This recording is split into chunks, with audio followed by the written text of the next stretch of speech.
probably the best point guard in the country. You got to play behind him a little bit, but you find your way when you compete. He competes every day in practice, so that was expected. He's made shots on us all summer, shots you just shake your head at, and you're like, man, how do you make that? But he came in ready to go, not afraid of the moment, and knocked down 4 huge shots, but 3 huge ones that just really sparked us in the second half. CJ, talk us through those 3 straight threes that you hit right there in the middle of the second half that really kind of flipped the game for Purdue. PJ's always telling me to look for my shot, and that's something I've been working on throughout the season. So when I was open, I just felt like I needed to let it fly. So once I hit the first one, I just knew that I would shoot the next one. Trey, can you kind of take us through just, I guess, your impressions of this defensive performance tonight, how that kind of set you guys up for this win? We're just kind of, we're competitive on that side. We cared about it. We knew it was a really good team that we're playing against, and we followed the scout. He did a really good job. Trey, we saw Alabama throw different matchups at you, some of Nelson, some of Maury. Can you kind of talk about what each of those guys bring differently? Yeah, Nelson can move a little bit better. And so PJ, gave us some post-up opportunities versus him. And then when Cliff was in the game, we tried to get him more ball screens because we knew Cliff was going to be in drop coverage, and that gets Braden downhill and get me in the short roll. So it was just, however they're going to guard, we have counters to it. CJ, right over here. Talk about the crowd. What's it like to be here on the floor with that great crowd? Amazing. I loved it.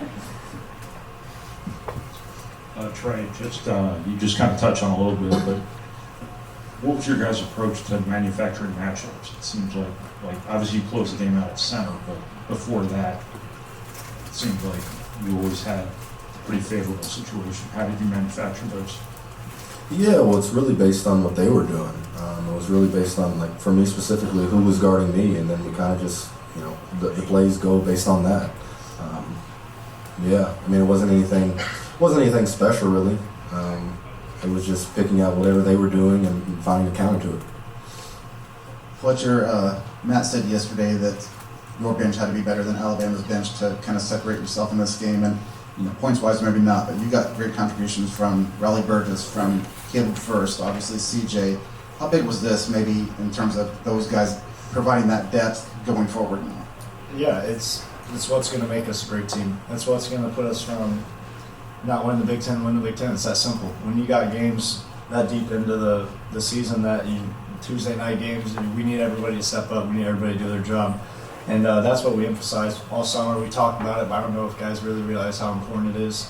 We talked about taking care of the ball. Tonight we had 3 turnovers. That's how you win basketball games. So just doing your job, whether you play 4 minutes, whether you play 23 off the bench. It's coming in, doing your role, and doing it to the best of your ability and as hard as you can. Fletcher, this is the second game this year already, right before the half, where you've kind of hit a real late, shot clock 3 there, right before the half. Talk us about your comfort level right in those situations. That seems to be something that you kind of become known for.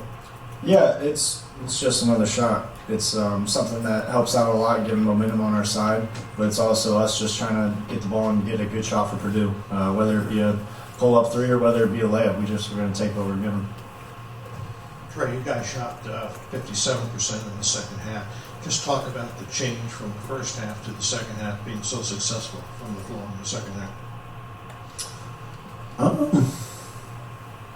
don't really have a lot to say there. I think we just kind of got used to what they were doing, and I don't know, we hit more shots. I feel like we got great looks the entire day, and so when you get great looks and you got good shooters and people who can score the ball on your team, great offensive players, they're gonna go in.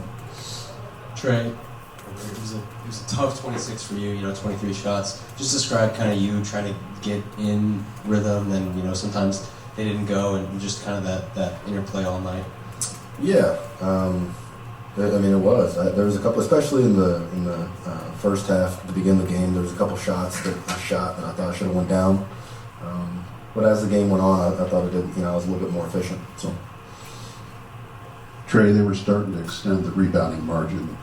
I don't think it reached double digits, but you only get out rebounded by 2 at the end of the game. How important was it to kind of maintain where they were, and also maybe pick up some ground in the rebounding category in the second half? Yeah, I think that was the most important part of the game. That's what Coach told us in our days of practice, whether it be the free throw line, box outs, or just everything. You got people coming off the bench Number 0, Phylon, he's come in the game and I think he had 18 points, but he's going crashing hard every single time. He's a guard. Every single person on the team really crashes hard. I wouldn't be surprised if they're a top 3 rebounding team in the country. And so, we're able to. I wish we would out-rebound them, but when we cut that margin down, it really helped us. Fletch, you mentioned the 3 turnovers. Have you had a game before where Matt, I'm assuming, was pretty happy with turnovers after a game? And just how are you guys able to control the ball?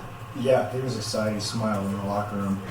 But it's just something he emphasizes so much, something that's gave us losses in the past. And a team like Alabama that's really good in transition, you just can't turn it over if you want to win the ball game. So we did that, we did our job, and we took care of it. But now it's continuing to do that every game. CJ, what was the previous loudest experience of your life? Is this number 1 now? Yeah, definitely. I would say so. What is that like as a competitor when not only you're succeeding, but then it's rewarded like that by 15,000 people? I feel like it just gives me a boost of energy and makes me want to play harder than I was before. Ryan left. Oh, Ryan did say. Fletch, can you just put yourself in CJ's shoes? You played against Duke and Gonzaga and all them as a freshman. Can you just put in perspective how hard these moments are for freshmen, or can be for freshmen, or how easy you can get it look just now? Yeah, I think when you put the work in, it's not very difficult, and he does that. Very confident in himself as he should be because he puts the work in, and it's just what he does. He makes tough shots and gives us a boost. Trey, people talked about not having Zach and how much that was going to set Purdue back. And because of foul trouble tonight, you had to play 4 big significant minutes or in key roles, and I thought everybody thrived in that moment.